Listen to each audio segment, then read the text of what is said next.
bago tayo manalangin, nais ko po munang i-ano sa inyo yung pamagat, no? Sabi nga dyan, a new purpose to live on. May bago raw tayong, may bagong plano si Lord.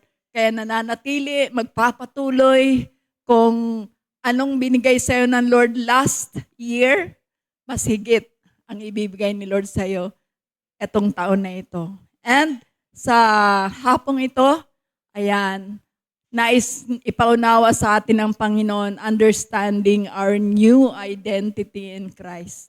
Yung sabi ko nga, parang naalala ko yung prayer ni Gwen, no, kaninang umaga about sa new generation, kung ano ka sa harapan ng Diyos. Sabi diyan sa ating, basahin po muna natin yung ating slide. May tanong tayo, no? Kilala mo ba talaga kung sino ka ngayon? Kilala mo ba ang sarili mo? Do you know who you are in Christ Jesus? Pero sabi nga, understanding our new identity which comes from Christ is a constant journey. Tuloy-tuloy, no? Throughout this lifetime. So, para maunawaan natin yung identity natin, kailangan tuloy-tuloy yung paglakad natin. Amen? Alalahanin natin, no? Nasulat ko ba dyan, Brother Herbie? Herbie. Parang si Pastor Herbie. Ayan, sabi diyan, no? God has made us what we are and in our union with Christ Jesus. Pero, alalahanin natin na may labanan. Kanina pa nababanggit yan, no?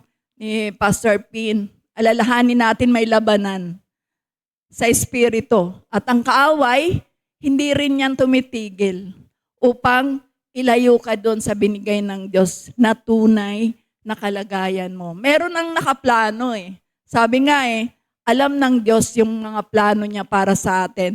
Pero may kaaway tayo, di ba? Dito sa mundong ito, may labanan. Anong labanan? Ano ba yan? Barilan ba yan? Si ano ba yan? Batang Quiapo ba yan? Si Cardo ba yan?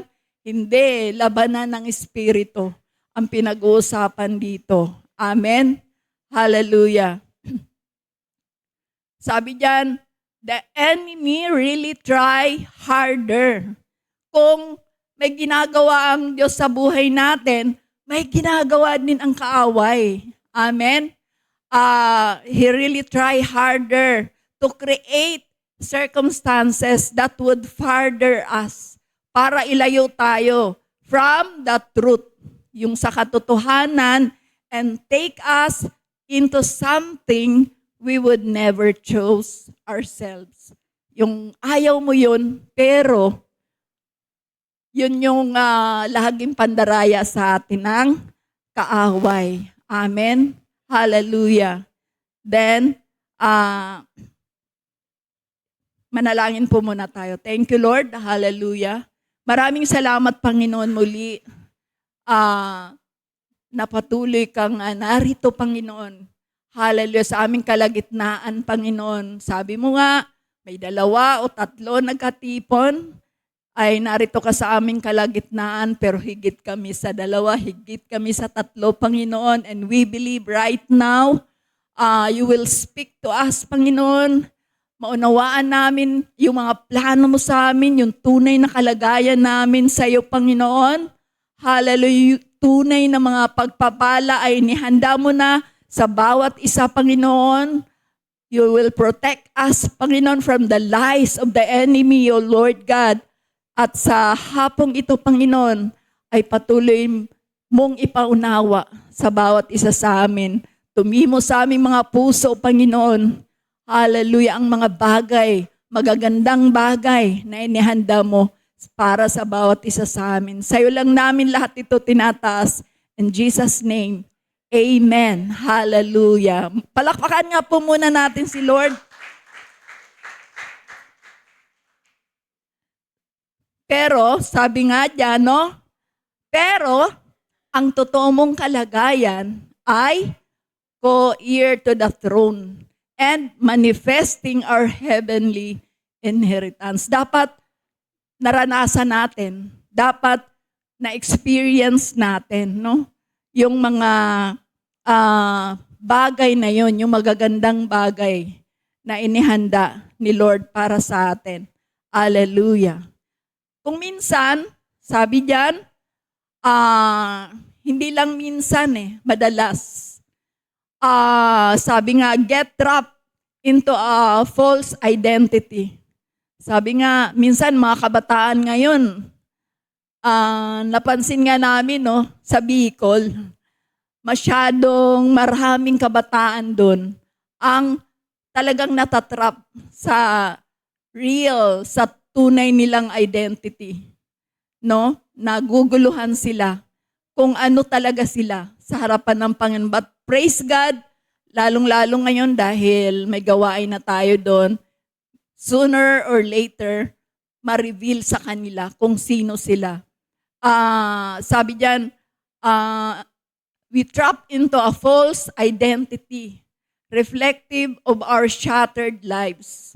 Kasi ganyan minsan naguluhan ng mga bata, shattered lives caused by childhood trauma. Sabi nga may kilala lang ako, no? Kasi dahil daw sa pangyayari, sa sitwasyon, sa buhay nila, kaya na-hate niya ang kalalakihan. Na-hate daw niya yung kalalakihan. Kaya gusto niya ayaw na niya maging babae, gusto na niya maging lalaki. Kasi nga ayaw niya yung nangyari sa kanya nung bata siya. Sabi nga, abuses, addictions, betrayal, broken relationships, to name a few mga tactics ng kaaway para mawala ka doon sa tunay na plano ng Diyos sa iyo. 'Di ba? Ganun, no? Dinadaya tayo ng kaaway kasi ito yung plano ng Panginoon sa atin, napakaganda ng plano ng Diyos. Pero, sabi nga natin kanina, may kaaway. Andyan ang diablo. He is like a roaring lion, 'di ba? Nakaabang lang sa atin yan. Handang manila sa atin. Kapag na-trap ka na sa sitwasyon mo, wala ka nang pupuntahan, panalo na ang kaaway. But then, the Lord is so good. The Lord is, anong sabi dyan sa ating slide?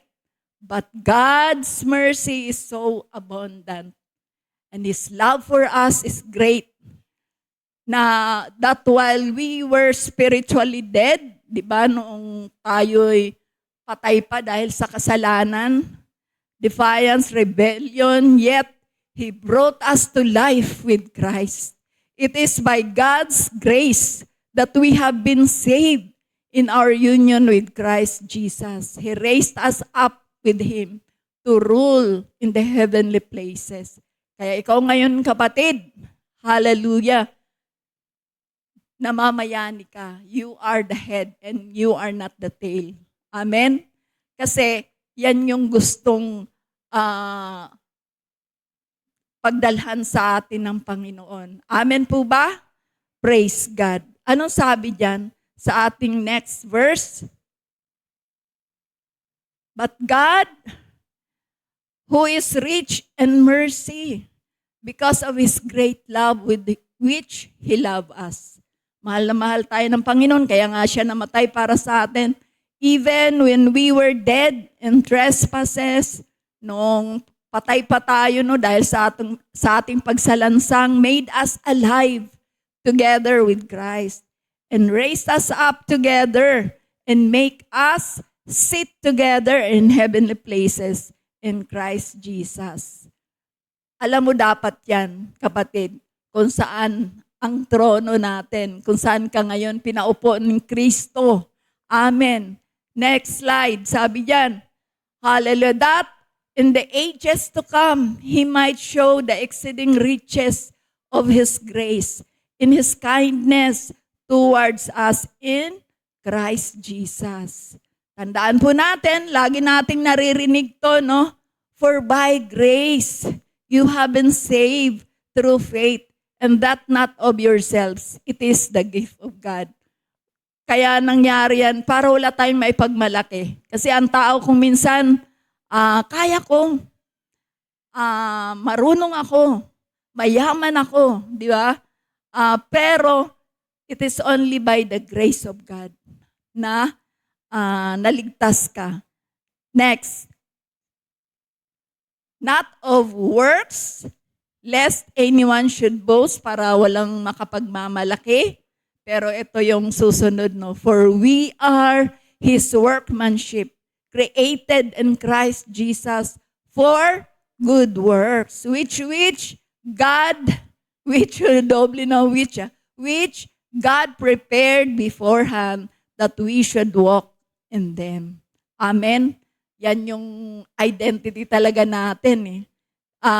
Ginawa tayo ng Panginoon, He created us para gumawa tayo ng mabuti.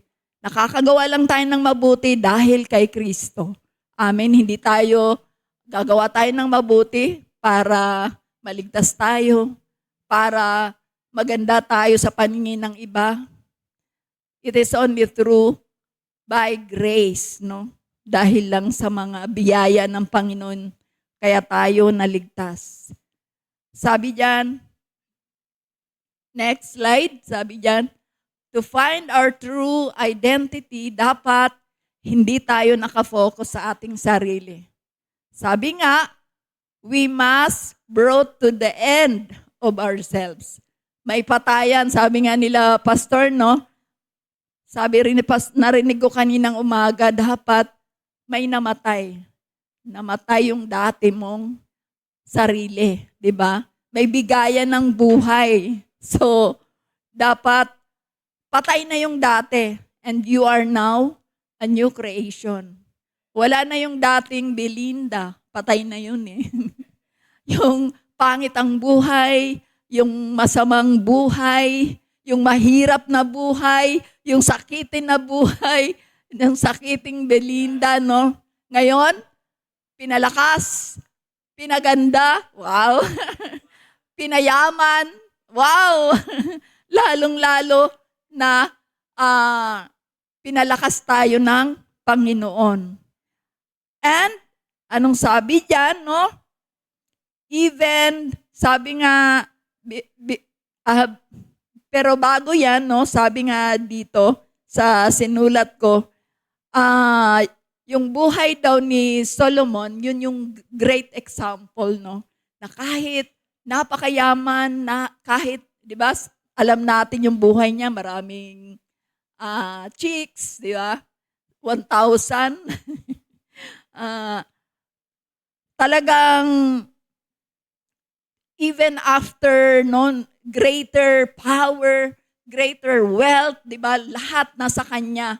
But then, ang sabi diyan, to find even the power of Solomon obtained through wisdom and wealth had no meaning.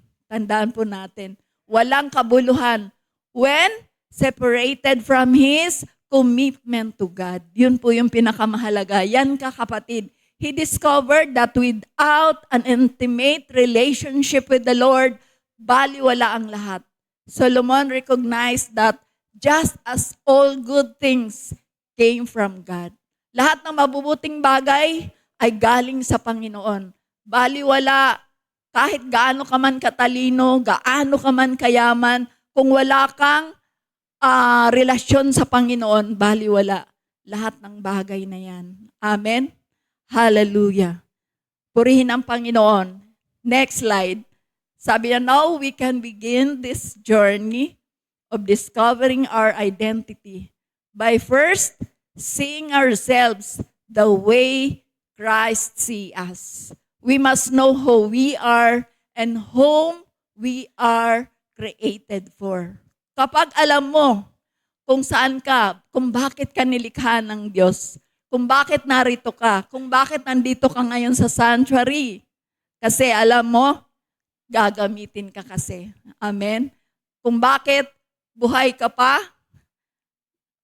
For me, no, kung bakit buhay pa ako ngayon, so many times na nasa bingit na ng kamatayan. One time, no, nung na-opera po ako sa, parang may inalis, no? Actually, hindi naman inalis. Yung yung myoma ko yun eh. Pina-opera ko. Then during that time pala, sabi ko sa doktor, Dok, binuksan mo na pala yung tiyan ko. Bakit hindi mo na lang kinuha lahat? Yung inalis na lahat, yung mattress, yung lahat no na sa loob, no. Ba't hindi mo pa inalis para wala nang babalikan kung whatever ano yung mga bukol-bukol diyan or something. Alam nyo anong sagot ng doktor? Kung ginawa ko yon, wala ka na ngayon. Praise God. Kung ginawa ko raw niya yon, wala na raw ako nun. Dahil during that time pala, pinump na nila ako. Ni-restore, ni-revive. Kasi muntik na palang mamatay. Hindi ko alam yun, no? Na dumating na pala ako sa punto na ni-revive na. Dahil hindi na, kumbaga nawalan na eh. Ng lifeline eh, nawalan na. But purihin ng Diyos, no? I believe may purpose pa kasi si Lord sa akin. Alam niyo kung ano yon? Nandito pa ako ngayon sa harapan niyo upang makapagbigay encouragement. Sabi, purihin ng Panginoon, palakpakan natin si Lord. So, sabi nga, we must know who we are and whom we are created for. Saan ka ba? Bakit ka ba nilikha?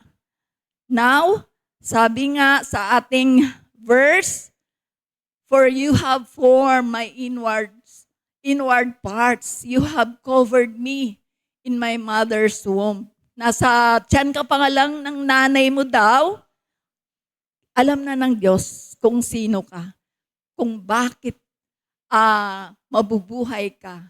Amen? Next, I will praise you. Yan. Nilikha ka ng Diyos para purihin siya.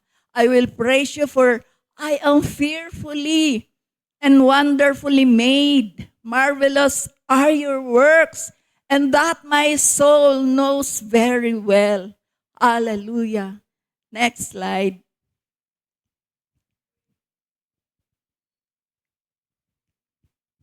My frame was not hidden from you. Hindi yan na itago sa Diyos. When I was made in secret and skillfully wrought in the lowest part of the earth. Hallelujah. Your eyes saw my substance, being yet unformed, and in your book they all were written, the days fashioned for me. As yet, there were none of them. Hallelujah. Sabi nga dyan, no, every single person who has breath in their lungs has been given a purpose, not even a single person a mistake. Sabi nga, you are fearfully and wonderfully made by God. So, hindi nagkamali ang Diyos sa iyo, kapatid. Minsan kasi parang narinig natin, bakit kasi ganitong pagkalikha sa akin? Bakit kasi ang pangit ko? Bakit kasi ang itim ko? Di ba marami tayong naririnig na ganyan?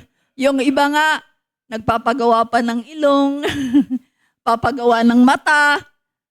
Usong-uso yan sa mga Koreano, no? Ginawa silang singkit, papalakihan yung mata. Yung mga malaking mata, nagpapaliit ng mata, gusto maging singkit, di ba? Kasi, di ba? Kung sino tayo, kung ano yung pagkalikha ng Diyos sa atin, yun tayo. We are blessed. We are blessed to be a blessing. Amen? Pero, di ba, minsan marami sa atin, no? Deep inside us, no? Marami pang gustong ma-achieve. Marami pa akong gustong ma-achieve, Lord. Marami pa akong pangarap. Marami pa akong gustong gawin sa buhay ko, 'di ba? But then the lies of the enemy, no, minsan bumubulong 'yan. Naalala ko tuloy si Teacher Carlen. Hello, Teacher Carlen. Kung nanood ka ngayon, bumubulong na wala kang marating, hanggang diyan ka na lang, 'di ba? Lagi daw gumaganon ng kaaway sa kanya. Ang pangit mo, ang taba mo, kung ano-anong mga ang taba mo. Pero tandaan po natin, we are fearfully and wonderfully made by God. Walang anak ng Diyos na pangit. Yes, sabihin mo na ngayon sa sarili mo, ang ganda-ganda ko.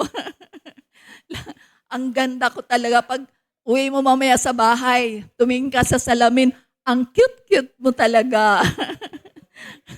Para yung confidence natin sa sarili. Siyempre, di ba, parang pag sinabi sa'yo ng kaibigan mo, ganito ka, ganyan ka, wala kang marating, hanggang dyan ka na lang. Wala eh. Parang mauubos yung mo, no? Yung tiwala mo sa sarili dahil negative yung naririnig mo. Pero sa Lord talaga, laging positive yan, di ba? Whoever you are, mahal na mahal ka ni Lord. Amen? Hanggang, yun nga, no, sasabihin, hanggang dyan ka na lang. The devil has some, lagi niyang, tandaan po natin, the devil has come to steal, di ba? Inaagaw yung kaligayahan natin, yung joy natin. The devil has come to steal, to kill, and destroy. Pero tandaan po natin, the Lord came to give us life to the fullest. Diba? Gusto ni Lord, happy tayo. Sabi nga ni Pastor Tony, lagi nating naalala. Iba naman kay Pastor Pin. Gusto ni Lord, holy tayo. Praise God. Hallelujah. Ang sabi diyan, balikan nga natin, every single person who has breath in their lungs has been given a purpose, not even a single person a mistake. Sabi nga, you are fearfully and wonderfully made by God. Amen. Sabi diyan sa ating next slide, our Creator has always wanted you and loves you more deeply. Anyone could from now and through eternity. Yan po yung tandaan natin, no? Once you know your prices, value and worth, kapag alam mo yung value mo sa harapan ng Diyos, you will begin to walk out in the manifested presence of God. Kasi nasa iyo si Lord eh. Nasa iyo yung presence niya, nasa iyo yung spirito niya. Kaya paglakad mo, alam mo, dapat mag-manifest sa buhay natin. Amen? Hallelujah. Sabi diyan, next, yan, in whom we have obtaining an inheritance, being predestined according to the purpose of Him who works all things according to the counsel of His will. Praise God. Purihin ang Panginoon. At matandaan po natin, gaya ng journey ng Israelites, no?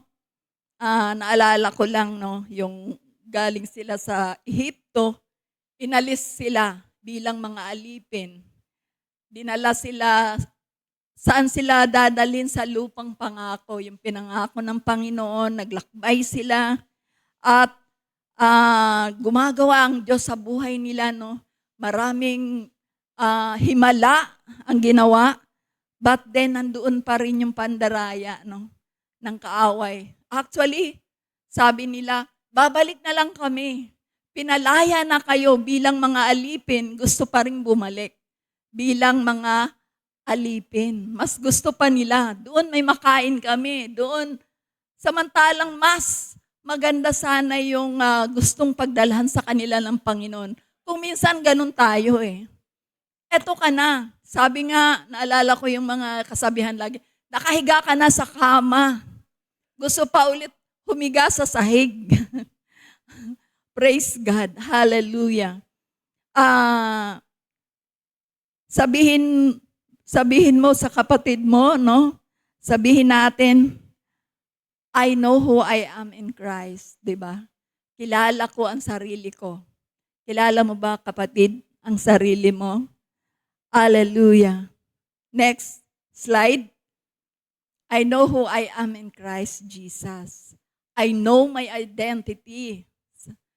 Ilagay mo yan sa sarili mo. Ano mo yan sa, ano yan? Sa puso mo. I know who I am in Christ Jesus. I know my identity. I am blessed and highly favored by God. Lagi mo yan parinig sa kaaway. Ikaw yan, kapatid. Amen? Hallelujah. Anong sabi? Sa next slide. Ayan, gasgas na to, no? Naririnig natin palagi. But you are the chosen generation, a royal priesthood, di ba?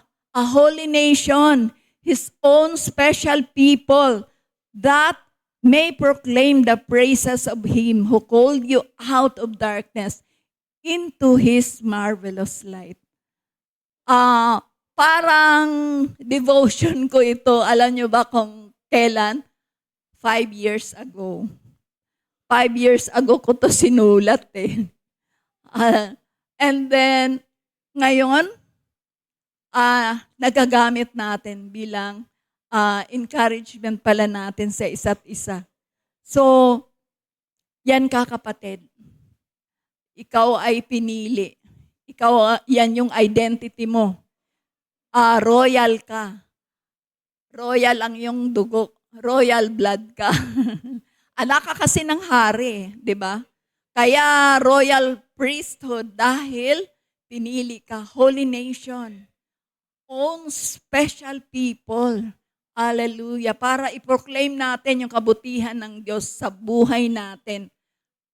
Alam mo ba kung ganyan ka ngayon? Dati, pinag-uusapan lang po namin, no, yung mga changes, no, ng mga kapatid. Yung dati, ganito lang siya. Oh. Dati, hirap na hirap siya. Dati, ganito lang yung pananamit niya. Pero ngayon, ibang-iba na. Tatak, SMSG kasi. Wow, praise God. Palakpakan nga po natin ang ating Panginoon. Tatak, SMSG. Praise God. Hallelujah. Next slide. Yan. Once we begin to walk in our true identity in Christ, seeing ourselves as He sees us, kung nakita mo yung sarili mo, kung paano nakikita ng Diyos, kung paano ka nakikita ng Diyos, we begin to carry the Lord's presence with us. Kung alam mo, kung kilala mo yung sarili mo, kahit naglalakad ka, nakikita sa iyo ang Diyos. Amen? Nakikita sa iyo si Kristo. Amen. Kung nakita mo kung paano nakatingin sa iyo ang Panginoon. Amen? Hallelujah.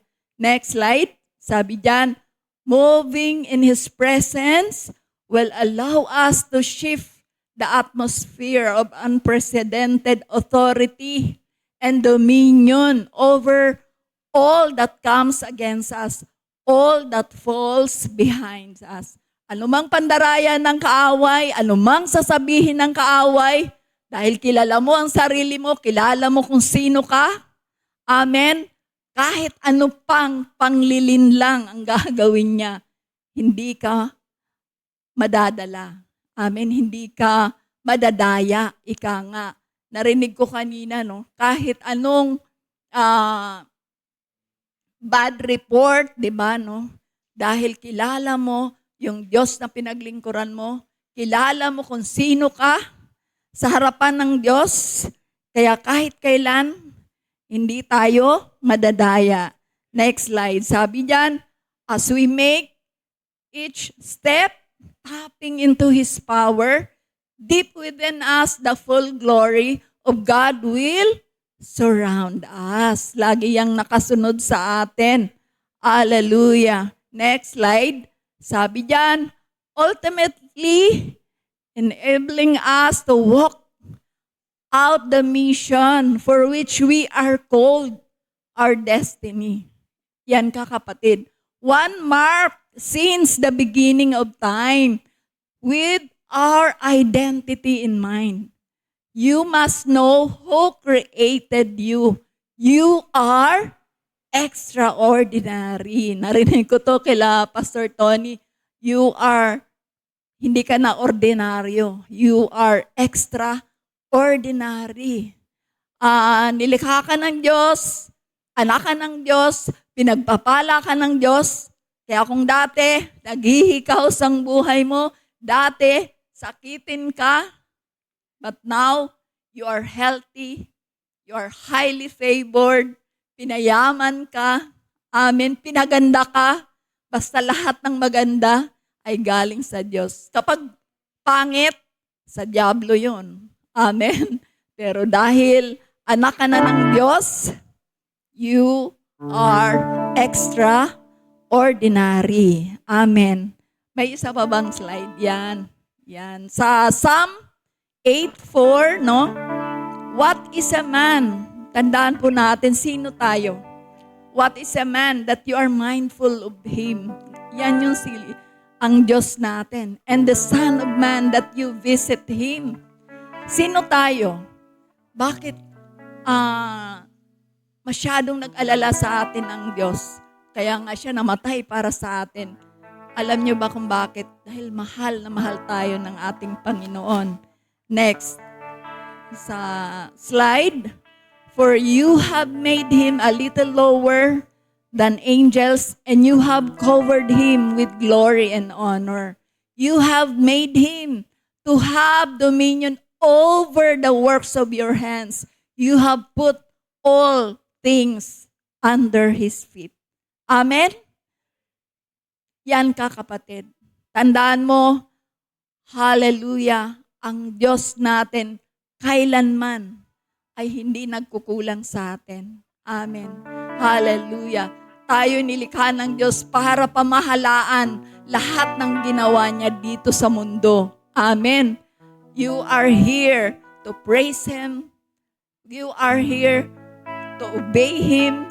You are here para ipamahagi kung gaano kabuti ang Diyos natin. Amen. Hallelujah. Purihin ang Panginoon. Palakpakan nga po natin si Lord. I hope, kapatid, right now, alam mo yung kalalagayan mo dito sa mundo. That's your identity in Christ Jesus.